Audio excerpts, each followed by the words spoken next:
Welcome back. Lindsey, what's in your lens today? I got a lot to talk about. So here's the thing.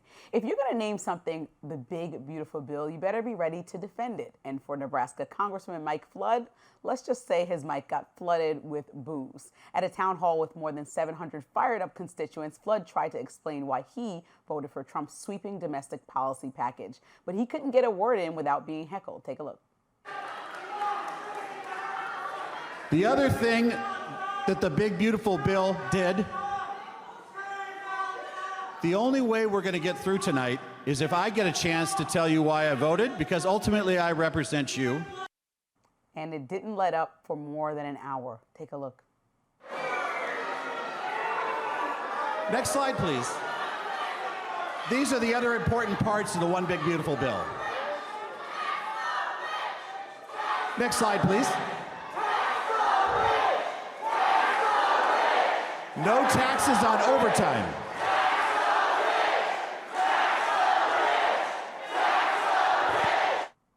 Awkward. Representative Flood blamed, quote, misinformation, but the crowd called him a liar. Yikes. And this kind of reception, it's what Republicans are dreading as they head home for their 6-week summer recess. The first time they're facing voters since the Trump bill was signed, the big, beautiful bill, into law on July 4th. Now, it's a hard sell, given what's in it. There's deep cuts to Medicaid, food benefits, and essential programs that working families rely on. A Quinnipiac poll showed 55% of voters are also against the bill. That number is loud and clear, just like those boos. So while town halls are usually a golden opportunity to connect with voters in your area, Republicans are finding them to be more like hot seats. Even Senator Josh Hawley warned colleagues that cutting essential programs could potentially politically backfire. And add to that lingering frustration over Trump's handling of the Jeffrey Epstein case, whereas the GOP main strategy has been deflect, deflect, deflect, and lawmakers are bracing for even more political landmines. Now, Republican leadership knows this. Earlier this year, Representative Richard Hudson, who runs the GOP House campaign arm, urged members not to hold in-person town halls. And guess what? They listened for the most part. I assume that's why out of 35 House Republicans in competitive 2026 races, only Representative Brian Steele of Wisconsin has held a recent town hall. And yes, he was also booed. But the discontent is too widespread to mute. After his event, Representative Flood told reporters that showing up was, quote, part of the job, which is fair, but the town hall ended with voters chanting, quote, vote him out.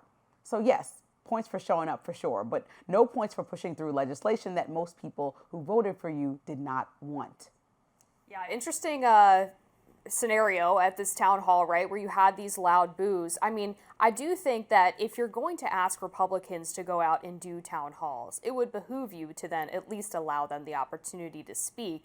And instead, he was consistently shouted down by a lot of these people. And this was in Lincoln, Nebraska, which is a more Dem part of his district, of course. So not surprising that there was a lot of discontent. But one of the things that I found really interesting was he was explaining the Medicaid part of the big, beautiful bill, which requires able-bodied young adults to work in order to receive Medicaid benefits. And the crowd started shouting, no, we don't want that. We want everybody to get Medicaid. We want universal health care.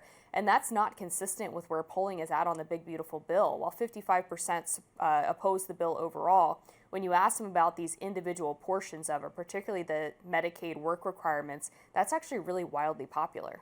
And I think that there can be nuance in these conversations, right? I think that there is an intention for Americans to work, and that should always be the goal, is that people should have the incentive to get to work and take care of themselves. But also our country is built in a way that when people fall on extremely hard times or get uncomfortable, and obviously there is issues within our current systems of people abusing. But for the most part, we have these protective layers to help people continue to have their livelihoods and continue towards the American dream, even in the worst of times. And so when you think about the number of millions of people that will lose health care, all these people were not frauds. All these people were not Democrats. Some of these people are Republicans and also really needed the help. And I think when you talk about those districts, even Republican senators like Josh Hawley that I named are telling you some of the people that are going to ultimately get hurt are also people that were blindly supportive of Trump, loosely supportive of Trump. Either way, this is not something that maybe you want to do in the same bill that provides tax cuts for people that are well or off in our society. And the middle class and working class as well. I mean, the tax cuts that were extended were actually one of the largest tax cuts for the middle class in history. It was the corporate tax cut that was made permanent in 2017 by the Tax Cut and Jobs Act. One of the other things that I find interesting about these town halls is that we see a lot of mobilization from left-wing advocacy groups to get people to show up and create these scenes, basically. Early on in the Trump administration, there was a lot of talk about Republicans not doing town halls, and the ones who did show up, we found out that groups like Indivisible and Move On were actually gathering up people from their groups, their activists, to go there and shout down the Republican congressmen. So at this point, I wouldn't do a town hall either if I know I'm going to show up and just get met by people who are trying to create this viral moment. Like, am I really talking to my constituents, or is this more of an astroturfed effort? I can be fair and say hats off to Mike Flood for even doing this, right? Because, yeah, that's definitely a thing. But when I looked at the numbers, there was a line outside of the door before this event even started. I think there is a genuine interest in what he has to say, especially now that he's home for this recess, or not really a recess for people that are still going to continue working this summer, to actually engage. Part of the problem has been mostly for the Democratic Party, but also in both parties, the lack of a trust in your officials, but then also a lack of listening to the people that are voting for you. And so people feel left out by that conversation and think that decisions are being made in a way that doesn't directly affect what the voter is looking for. And so I do think that while there probably were people in there that had the intention to protest, there were still 700 people there total. And I don't think that a majority of them were there because they didn't want to hear an explanation. I do think that there actually is a call to explain how this big, beautiful bill is so big and beautiful, because this is not an objective statement, right? Some people really think this is a mess. And there's two polls. I didn't use the CNN poll, but that was even higher of the amount of Americans that don't want it. But I used the Quinnipiac poll in my lens. But I think it's important to just understand that there are some people that maybe were uncomfortable with this moving forward. And while there are plenty of winning issues for the Republicans at the moment, like immigration, when it comes down to the overall concept of it, I don't know that this big, beautiful bill was one of them. Even deficit hawks were uncomfortable with it. So I think no matter what, it can't just be blamed on one party trying to sabotage. There are real criticisms, which is why the bill was held up in Congress back and forth between the House and Senate for so long. Yeah, I mean, that's definitely true. There are obviously Republicans who are not happy with the bill either.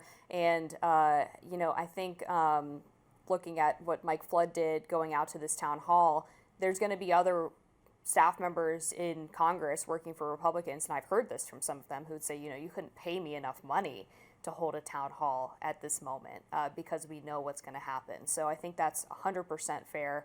I do think the polls showing the overall opposition to the bill versus when people are asked about actually the measures that are in it yeah, is important, but also the overall numbers are probably what people are going to be thinking about when they head to the polls in the midterms. I wonder if this is going to kind of shake out like the Inflation Reduction Act did, where it was overwhelmingly unpopular as well. But then over time, people sort of moved on from that piece of legislation, as they often do with these reconciliation bills, where the details start to get lost as time goes on, and maybe they don't see a direct impact on their paycheck or what they're working on. And campaign season is about to start for people in the midterms, so they have to consider that they have to face the fire. Whether you do phone calls or town halls, you have to talk to people. So. That's right. Yeah, everybody should be doing that. Welcome back to Rising. What's in your lens, Lindsey? I feel like I can probably guess what it's about. It's going to be Epstein. So the president keeps trying to change the subject from Jeffrey Epstein, but his tactics are only making it worse. Whether you think the Epstein saga is about exposing a powerful trafficking ring or just tabloid fodder, it's clear this White House doesn't want you to ask too many questions. Let's be real. If you didn't want people to think you're hiding something, why would you respond like this? Look, the whole thing is a hoax. It's put out by the Democrats because we've had the most successful 6 months in the history of our country, and that's just a way of trying to divert attention to something that's total okay? So that's not the exact language of someone with nothing to hide. And while the president wants the public to move on, the questions around his ties to Epstein and now Ghislaine Maxwell aren't going anywhere. We're learning that a high-level meeting between the DOJ and White House officials was allegedly planned to discuss releasing an interview between Maxwell and the Deputy Attorney Todd Blanche, but also many other things. Then suddenly that meeting was canceled, or if you believe the vice president's spokesperson, it was never planned in the first place. Either way, weird. Add that to the fact that Ghislaine Maxwell, a convicted sex trafficker and Epstein's close associate, was quietly moved from her Florida prison to a lower security facility in Texas without any explanation or much at all. President Trump says he had no idea, but Jasmine Crockett, she isn't buying that. Take a look. When it came to what the president told me today, that he was not personally aware of the Ghislaine Maxwell prison transfer, do you believe that? I don't think that there's a lot that the president is personally aware of. So him being clueless is on brand. But in this particular set of circumstances where he is personally looking out for himself, I absolutely believe that he was knowledgeable about this. So Representative Crockett goes on to say when it's about protecting himself, he absolutely knows what's happening. Now here's the kicker. Jeffrey Epstein's madam, Ghislaine Maxwell, reportedly told Justice Department officials in recent interviews that she never saw President Trump doing anything concerning. So let me get this straight. We're supposed to believe her after she's allegedly perjured herself twice and has every reason to stay in Trump's good graces, especially if she's hoping for a pardon down the line. The Trump strategy here, it's a three-part play. Well, step one, tell his supporters to stop talking about Epstein. Step two, change the subject to anything else, even if it makes no sense. Step three, trickling out just enough information to act transparent while still keeping most of the truth locked away. Here's the problem. The more the president screams hoax, the more people wonder what he's hiding. Like when he tried to deny writing a letter to Epstein, but then went off about never doodling, which only triggered people to dig up his doodling old sketches. Or when he brought a registered sex offender, Lawrence Taylor, to the White House to promote physical fitness, only reminding folks about the other sex offender he used to call a friend. Let's be clear, even if no new bombshell drops, the questions about Epstein, Maxwell, and what Trump knew or didn't know are not going away, especially not when the administration keeps acting like there's something we should not see. And in this case, silence speaks louder than any Truth Social post. I think it's time to move on. No, I'm not dealing with this, Robbie. This I is think it's time no. to move This on. is such. You know what?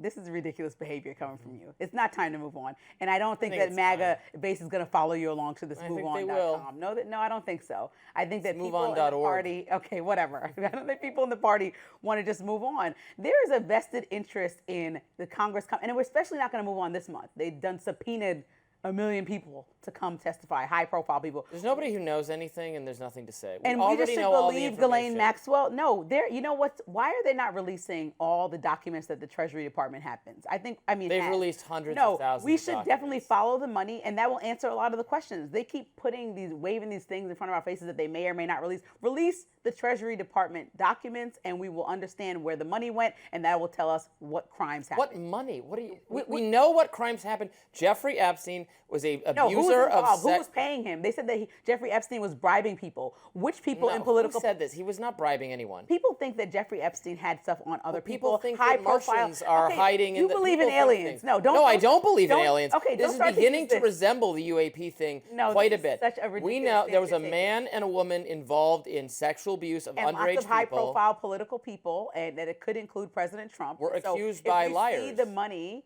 and follow the money trail of people who potentially paid Epstein, that could be looking like a payoff. No, but yes, we can follow it along. That's not. He wasn't. His fortune does not come from being paid Okay, invested by in, abuse. invested in. You know what I mean? Like it's like Yeah. quid pro quo. Again, that's not something that Trump is completely absolved of. That's something that he does often, right? We understand that based on the history of. So that he could have sex with underage women? No, I don't know. I'm not accusing President Trump of anything. I'm saying, like, let's release all the information. President Trump should also be subpoenaed. He should also be subpoenaed. Why not? He should also testify This is before a Democratic hoax after all. No, this is. You know what? This It is is. ridiculous. No, I can't.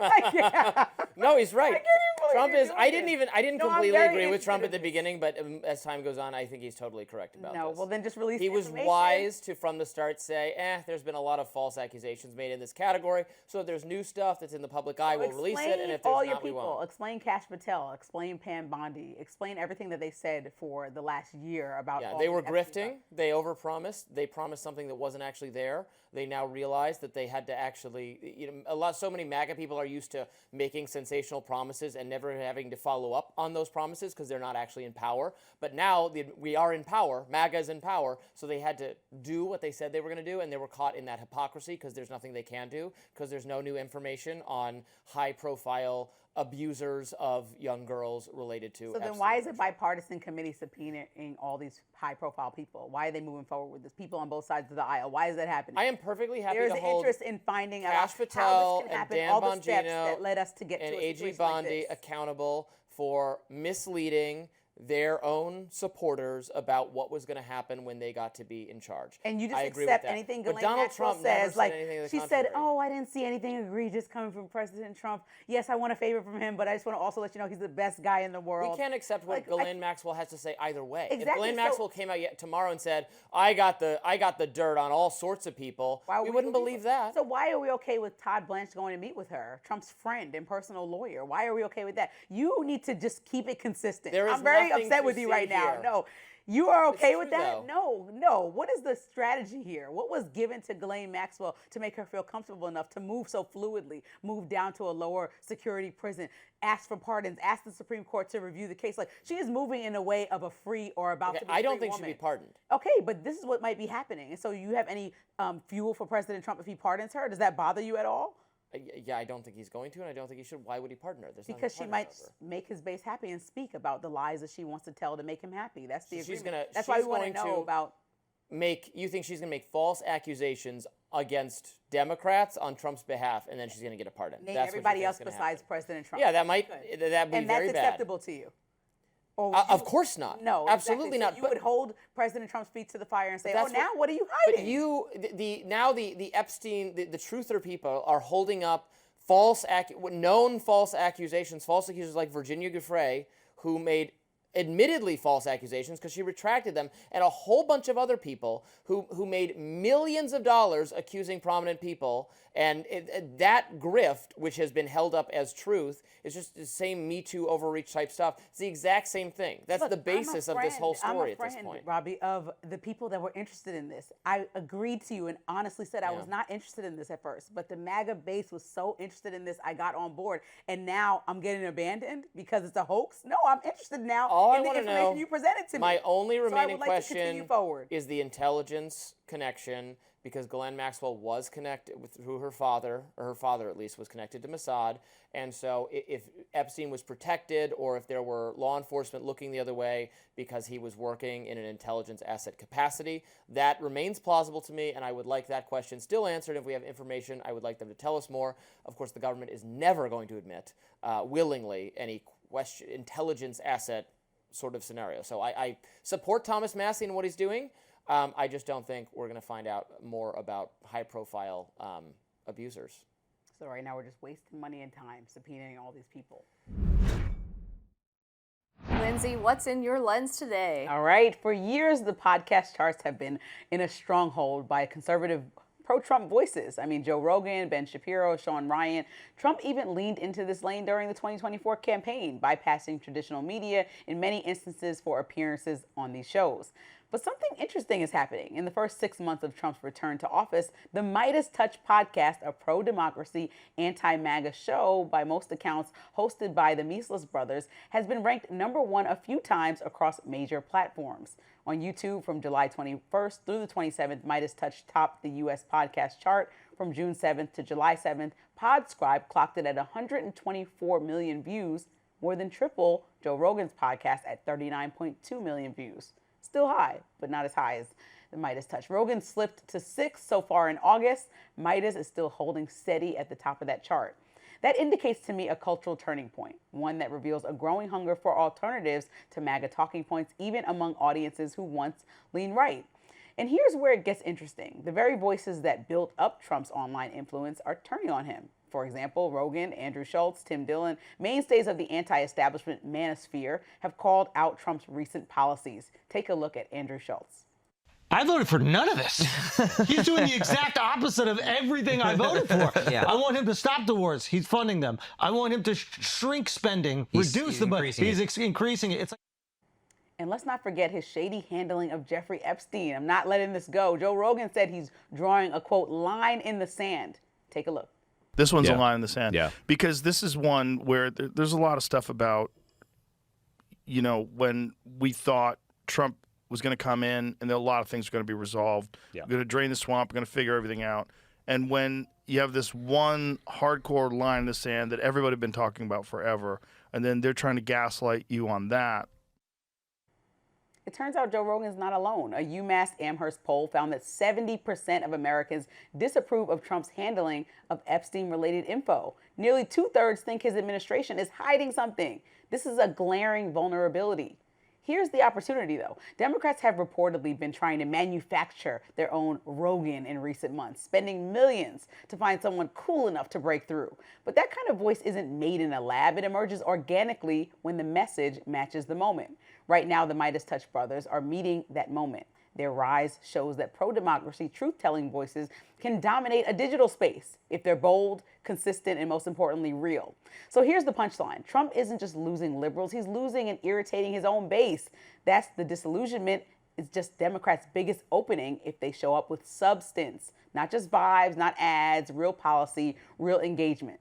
It's time for Democrats to stop trying to copy the culture and start shaping it by supporting authentic platforms like the MeidasTouch podcast and engaging with audiences across the aisle. Even Rogan went from Bernie to Trump. So voters can shift even if they're given a reason to, or most importantly, if they're given a reason to.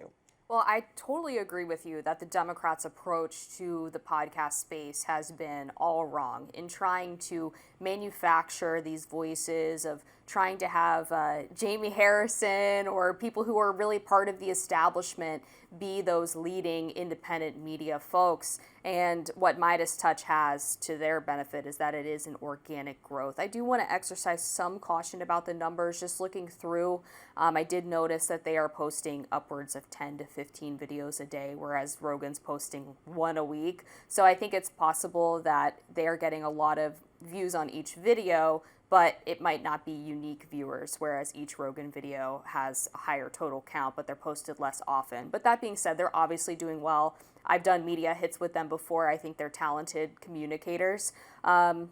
And we'll see what happens with these podcasters who were ostensibly for Trump ahead of the election and now are kind of frustrated with some of these stories. And I think the thing is, and what I want to make clear, because I really do like Joe Rogan's podcast, and I most importantly like him because he just does what he wants to do, meaning he's not trying to be a journalist. He's not trying to be aligned with any political party. He just does what he wants, which is most Americans, right? I think that most Americans fall somewhere in a wide middle and not on the fringes. And so he's that person. And I think Joe Rogan could actually be the Democrats' Joe Rogan if they presented actual substantive solution. And that is kind of the bigger point, is that it wasn't that podcasts are just trying to be, some voices were intentionally trying to put out a political message. Some people will look at Fox News and say, okay, they intentionally set it up to be that type of media outlet. But I think there are a lot of podcasts that literally just came out to say, do we have to just accept what we're seeing in most places and criticize? And I think if Democrats listen, a lot of the party has been criticized, from Joe Biden to even being the candidate. The first time was one thing. The second time was another thing. Why? They're not listening to anyone, and let alone the young people and the people who watch podcasts, which are the future of the country. And so that, to me, is the biggest opening, to actually take the time to listen and figure out who, because Joe Rogan going from Bernie Sanders to Trump is very extreme, but who most represents something that you can stand behind, something that you're interested in. And I think when you have people that are just willing to be authentic and say, hey, I have some room for nuance in my thought process, just somebody who I think is going to take the country in a new direction and break up some of that bureaucracy, that's what people want to see, that's what people want to hear. And I think that Democrats are wasting way too much time not having figured that out by now. Yeah, and I think that was a rather common trend, too, that Bernie to Trump pipeline. There was some research that suggested that Bernie Sanders supporters were more likely to support Trump over people like Hillary Clinton or Kamala Harris. And actually, there's a lot of overlap with AOC and Trump supporters as well. It's sort of the horseshoe theory of right and left populism, right? Your other point about the Democratic podcast, how it's about listening to people. I think that's really important, because when I saw that the Democratic Party was doing the Speaking to American Men initiative, oh my gosh, it's like, no, you guys don't need to workshop how to talk to men. You need to listen to men and hear what they're telling you. And that's the biggest issue. Speaking at people has been happening my whole lifetime. You know, I think that's part of the reason everyone thinks that because you voted one way, you have to vote down ballot. As somebody who lived in Arizona under Senator John McCain, loved him. Somebody who's lived in Philadelphia, somebody, you know, I've lived across the country and had leaders that I'm interested in for certain reasons, because they seem like, first of all, their moral fiber is set, and then the way that they govern seems like the way forward for the place that I'm at. And I think that that is really important for podcasts provide a space for that. I think when you're watching traditional TV, it's kind of like pick a side and stay on that side. But I don't think that the younger generation is going down ballot on anything anymore. They're like combing into who these people are.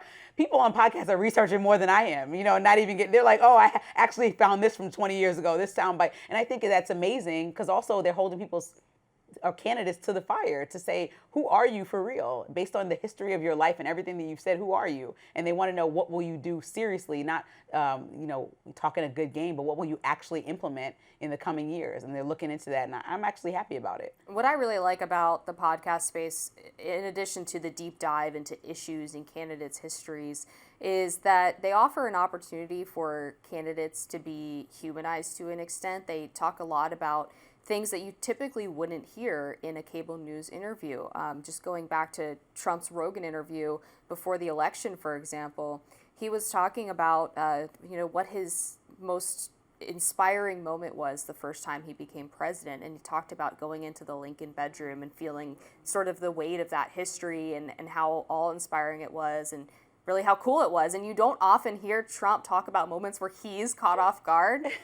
He's usually like the guy in control and the guy in power. And so it was really fascinating to kind of hear that personal side of him, which you don't usually get when he's sort of battling with the media. And I've noticed that Pete Buttigieg has been doing a good job of just making sure that he's out and about and having conversations. And I also think it's important to be able to criticize your own party while you're on these podcasts, but also argue for what was done correctly. And I think Pete Buttigieg has been doing a good job balancing that, but also embracing people that felt cut off by the party in the past. And so that is also a strategy when you have 3 hours or 2 hours to chat with someone that you can't possibly do in 5 minutes on cable news, which is why both should exist. Yeah, there's obviously some Democrats who get it. Buttigieg doing the Flagrant podcast with Andrew Schultz, Gavin Newsom doing the Sean Ryan show. And those hosts actually got kind of criticized for that by some of their viewers. Just by having them on? Yeah, but it's like, you got to do it, right? I mean, the governor of California wants to come on your show. Of course you're going to interview him.